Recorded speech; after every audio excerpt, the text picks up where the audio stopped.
Oi, pessoal. Vamos agora, então, iniciar a aula 1 de filosofia. A aula vai tratar sobre o início da filosofia, etimologia da palavra filosofia e outras cocitas mais. Vamos lá? Acontece assim, a filosofia ela surge na Grécia Antiga, no período clássico, por volta do século 7 a 6 a.C. Etimologicamente, a palavra filosofia é a junção de duas palavras gregas, philo e sofia. Philo sendo amor ou amizade, e sofia sendo sabedoria.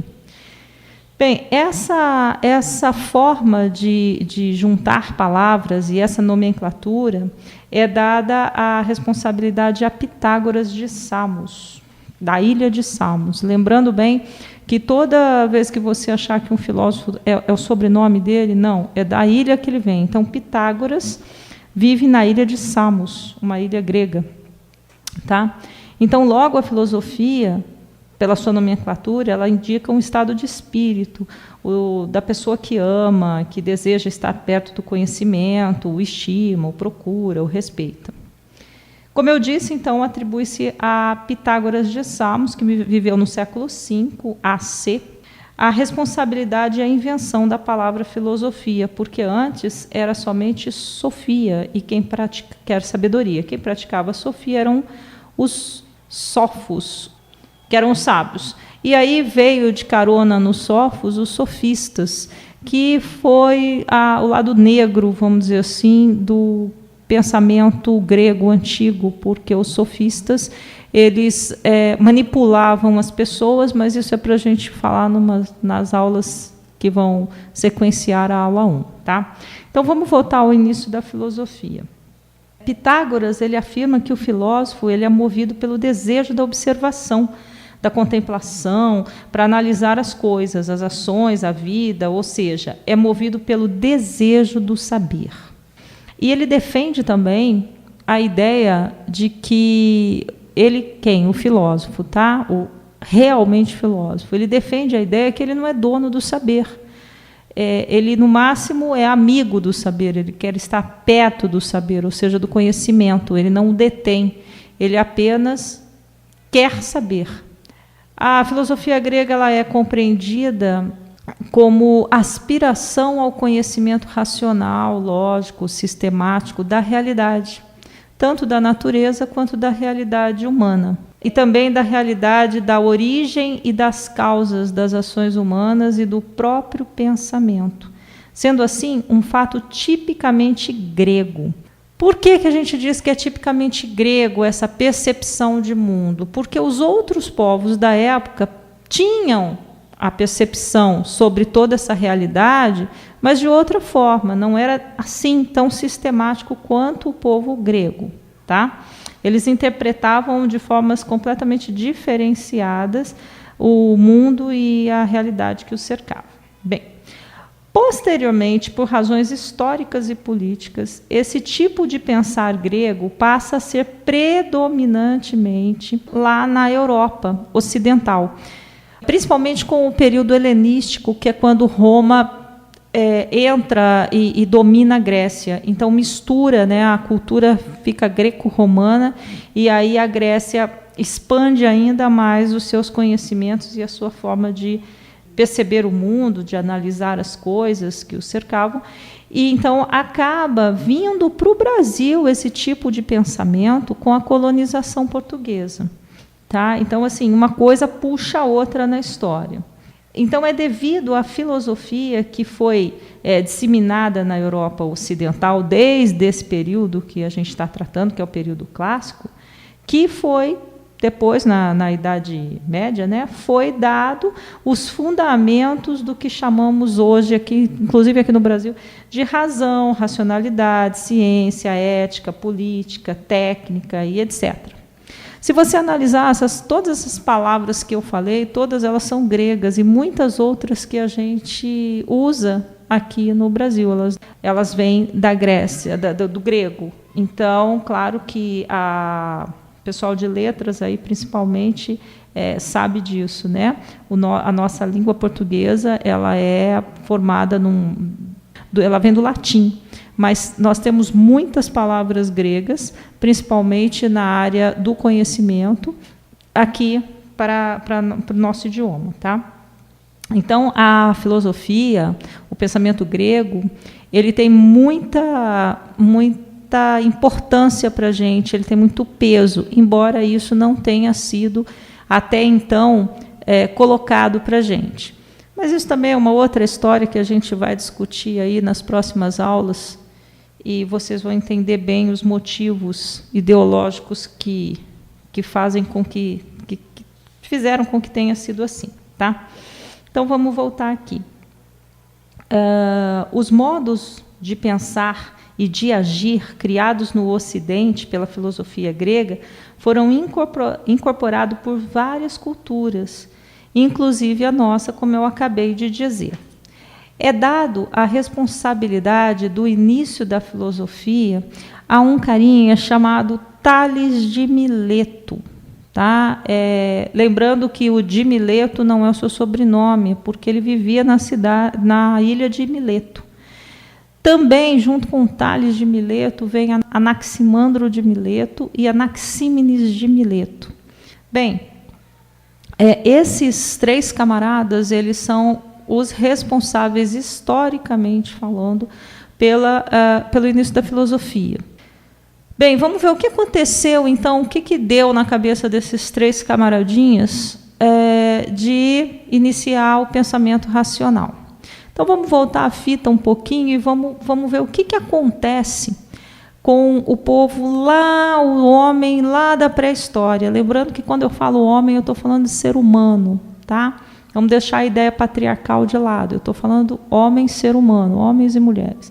Então, lá no período pré-histórico, congela um pouquinho essa informação que eu te dei da filosofia, que ela acontece no período clássico. Vamos voltar no tempo e vamos lá para o período pré-histórico. Bom, como é que será que o homem da pré-história conseguia entender todos os fenômenos meteorológicos, todos os fenômenos naturais que aconteciam ali naquele lugar onde ele vivia?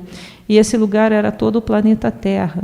Chuva, furacão, vulcão, raio, trovão. Como é que ele explicava o surgimento do alimento, né, na agricultura? Ele não tinha ainda a ideia de agricultura, do plantar e do colher, mas ele tinha a ideia do colher. Eles eram coletores. Como é que ele explicava nascimento e morte, coisas boas e coisas ruins? Bom, para a gente hoje é tudo muito óbvio, porque a gente já vem com o manual de instrução, né? Então, a gente já sabe das ciências, todo mundo explica para a gente. Quando a gente é criancinha, está chovendo, está trovejando, está dando raio e tal, o responsável, mamãe, papai, tio, vovô, vai dizer para você que o anjinho está fazendo xixi, que o papai do céu está lavando o céu, fazendo faxina, isso, cambal. Só que depois a gente cresce um pouquinho, vai para a escola e sabe como é que as coisas acontecem e tal. Só que o cara da pré-história, ele não sabia. Então, como é que ele vai explicar aquela loucura toda que é maremoto, que é todos esses fenômenos aí que eu te falei, tanto os assustadores quanto os positivos, né? Como é que, de repente, nasce o sol, né? O que a gente chama de sol hoje, estrela, e fica dia e tudo fica claro e é agradável porque é quente e de repente some, desaparece, depois ele aparece de novo no céu e tal. A lua também, porque que de vez em quando fica uma bola enorme no céu, de vez em quando fica só um fiozinho, porque de vez em quando tem estrela, de vez em quando não tem estrela. Bem, o que é que ele faz? Ele começa a pensar sobre aquilo e ele chega à conclusão que existem seres superiores a ele que determinam, então, todas essas forças. E aí surge a ideia dos deuses. O deus do trovão, o deus do raio, o deus da chuva, o deus da fertilidade, o deus da morte, e por aí vai. O deus do amor, porque como é que ele explica que ele sente desejo por outra pessoa, né? Então, tudo que envolve a realidade do indivíduo humano naquele período é caracterizado por deuses, seres superiores que podem tudo, né? Porque são superiores. Muito bem. E a vida vai continuando assim, aí o homem descobre a agricultura, o que a gente chama de advento da agricultura, ele deixa de ser nômade, que é sair com a sua tribo, com o seu clã de localidade por localidade, para poder coletar todos os frutos e todas as coisas que ele conseguia na natureza para o seu alimento, para a sua sobrevivência. Os homens iam, então, à caça, só que naquele espaço onde eles estavam, chegava um momento que acabava tanto os frutos a serem colhidos, como os animais também. Os animaizinhos paravam de ir para aquele espaço. Eles eram afugentados, né, pela própria caça e tal. Então, o nômade, como você deve se lembrar nas suas aulas de história do ensino médio, o nômade ele mudava de localidade, ia um pouco mais distante e tal, e começava tudo de novo. Até que um determinado período ele descobre a possibilidade do plantar e do colher. Planta sementes para colher. Pô, maravilha, fantástico, maravilhoso, vida, salto quântico, né? Porque ele já não precisa mais ter todo aquele sacrifício de ficar se locomovendo com todo o seu clã, com toda a dificuldade para sobreviver. Ele passa a ter uma vida em local fixo, tá? Ele deixa de ser nômade, tá? E passa a ser o que a gente chama de sedentário. Bom, nesse momento, então, surgem o quê? Os vilarejos, as cidadezinhas, que são, na verdade, os clãs que estão fixos, tá? Naquele período também não tinha a ideia do indivíduo, não tinha a ideia do eu, tinha a ideia do nós. Eles viviam numa sociedade igualitária, onde todos plantavam, colhiam, criavam gado e também caçavam, tá? Então, tudo que era produzido naquele clã, naquela tribo, era dividido igualmente por todos, ok? Mais tarde, e isso não é só na Grécia não, tá, gente? Isso vai acontecendo em todas as partes do planeta. Mais tarde, mas vamos ficar focado na Grécia, que é onde nos interessa. No que hoje a gente chama Grécia, né? Que é ali na parte sul da Europa. Então tá, aí eles vão, então, esse povo que a gente tá focando, que inicialmente está na ilha de Creta, que ela fica mais ao sul, é a última ilha ali das ilhas gregas. E aí você vai ver, então, que todo o desenho da Grécia ela é composta por ilhas que ficam ali no Mar Egeu, ali no Mediterrâneo. Aí o que acontece? Vai evoluindo a ideia de população, a ideia de cidade, e eles formam, então, a polis, que é as cidades-estados gregas. Qual é a diferença? Por que cidades-estados? Porque cada cidade tinha o seu governante e ele poderia governar assim como bem entendesse. Não tinha como hoje a gente tem a ideia que no Brasil, por exemplo, nós somos uma república federativa, onde nós temos vários estados e temos governador para cada estado, mas todos devem responder ao presidente da república, né? Tem um poder de mando ou um grupo de poder de mando. Lá na Grécia, não. Eles tinham cada ilha, embora tudo fosse Grécia, cada ilha, Atenas, Mileto, Esparta, e todas as outras ilhas, cada ilha tinha o seu governante. Na verdade, era um colegiado de 5 pessoas e um governante. Mas tudo bem, isso não interessa muito para a gente, a política grega agora. O que interessa é dizer para vocês que eles que foram as pessoas que inventaram a democracia.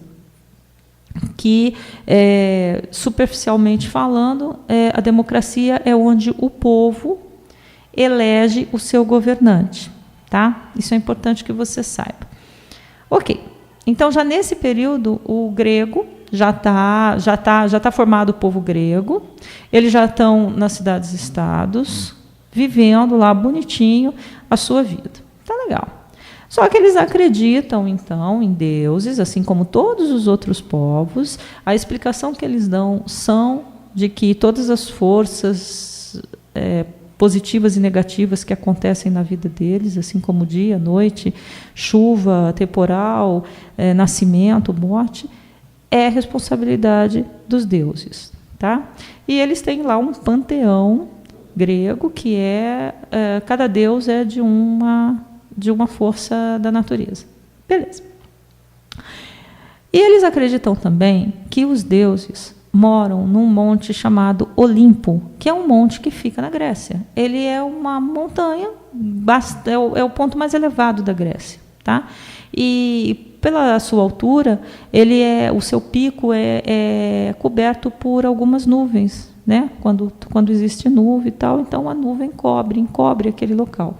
E nesse período, lá na Idade Antiga, esse monte era uma coisa muito misteriosa para o grego, né? Então, o que ele atribuía? Que o Monte Olimpo era a morada dos deuses. Era onde Zeus, principalmente, que era o deus dos deuses, lá do panteão grego, ele morava no Olimpo. E as localidades que fugiam aos olhos dos gregos, né? Era depois do mar ali, né? Eles estavam na ilha e tal, era a morada de alguns deuses também. Então tinha o deus do mar, que é Netuno, então ele mora em determinado espaço e tal. E aí vai a imaginação humana. Bom, muito bem. Acontece que também tem um outro detalhe importantíssimo. O relevo grego ele é extremamente arenoso, ele é extremamente difícil de se manter uma agricultura. Claro que se em alguns pontos do relevo grego você consegue plantar e tal, só que não dava para que toda a Grécia fosse alimentada pelo pouco espaço de terra fértil que se tem na Grécia, inclusive até hoje, tá? Então a agricultura na Grécia é uma coisa bastante complicada. Então, como é que eles fizeram para sobreviver? Muito simples, o ser humano ele se adapta, né? Então, o que ele fez? Ele desenvolveu o comércio e o artesanato. Então, eles eram muito ricos na ideia do artesanato. Então, eles faziam vasos de cerâmica, pintavam aqueles vasos de cerâmica, várias peças de cerâmica, que era bastante importante naquela época, né? E eles vendiam. Mas vai vender para onde? Como? Será que eles iam subir as montanhas lá, que era tudo muito difícil, né, o relevo, para chegar nos outros povos? Não, eles estavam na ilha, então era muito mais fácil eles irem por mar. Então, eles também desenvolveram a navegação. Aqueles barcos fantásticos onde existiam vários remadores que ficavam sentados alinhados assim um atrás do outro, dos dois lados da navegação lá do barco, e eles iam remando e tal. Então era assim, a vela, muito interessante. Com certeza você já viu algum filme épico, né, desse período que acontece na Grécia, e você está aí visualizando, está lembrando.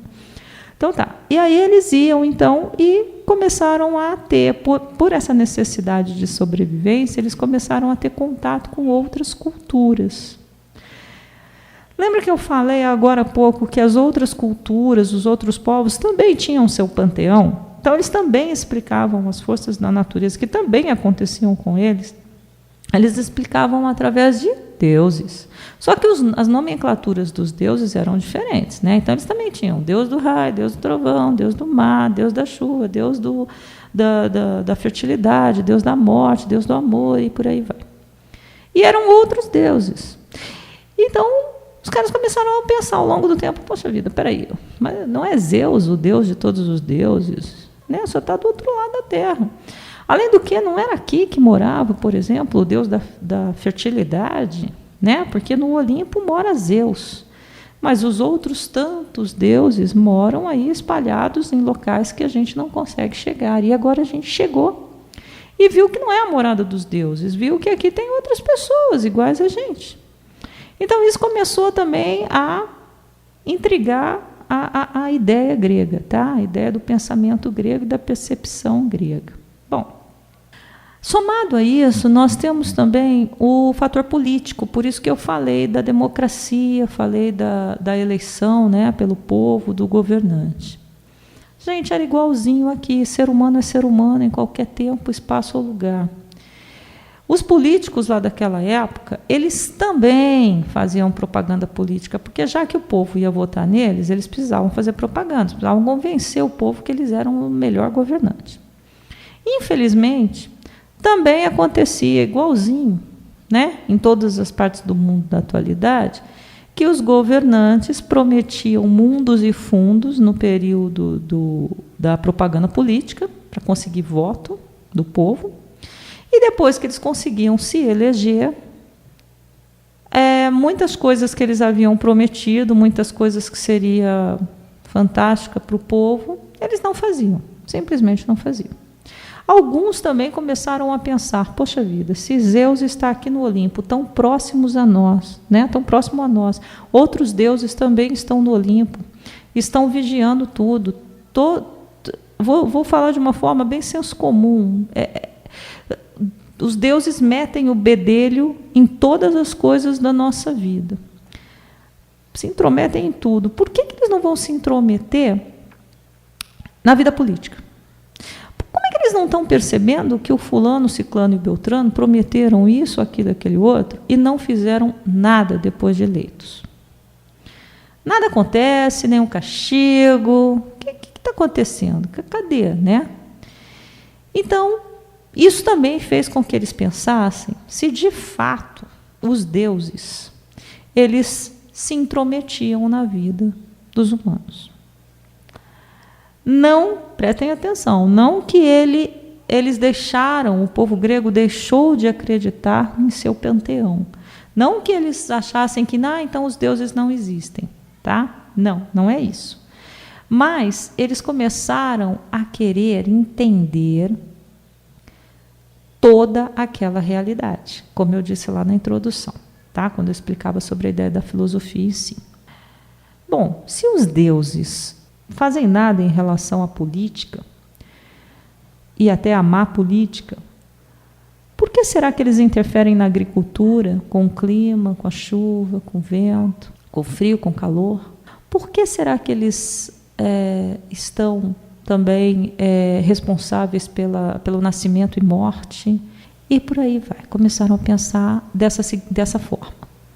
Bem, é assim, entre outras coisas, que alguns historiadores defendem a ideia do início da filosofia, que é o pensamento crítico, com Tales de Mileto, Anaximandro de Mileto e Anaxímenes também da ilha de Mileto, tá? Eles começam então a observar a natureza e a tentar encontrar a essência que estaria em todas as coisas. Para eles descobrirem o funcionamento tanto da natureza quanto da verdade humana, né, o que vai em relação à natureza e o que vai em relação ao humano, nós temos que primeiro descobrir a essência, ou seja, aquele primeiro elemento que compõe todas as coisas. E olha que interessante, gente, eles estão lá no período clássico, lá na antiguidade, 7 séculos, 5 séculos antes de Cristo. E eles já têm a ideia de que, se no momento em que eles conseguem o primeiro elemento de todas as coisas, ou seja, o que compõe todas as coisas, vivas e não vivas. Eu comento em sala de aula que, quando eu estudei no ensino médio e tal, o primeiro elemento de todas as coisas, ou seja, a menor partícula que compunha todas as coisas, era o átomo. Só que, eu estudei faz tempo, né? Aí a ciência evoluiu, aí descobriram o íon. E agora, hoje, já existe uma outra partícula que é menor ainda que o íon, que os cientistas estão colocando aí, e que eu confesso a vocês que eu não sou dessa área, então, ou seja, o que eu quero dizer a vocês é que, desde aquele período, o indivíduo humano já tem a ideia de que, se ele descobre a essência de todas as coisas, ele descobre o funcionamento de todas essas coisas, ok? Bom, Na próxima aula, a gente vai ver como é que Tales de Mileto, Anaximandro de Mileto e Anaxímenes de Mileto percebem esse primeiro elemento. O bastante interessante é que cada um defende que seja um elemento, o primeiro elemento de todas as coisas. Gente, um beijo no coração, até a aula presencial. Beijão, tchau.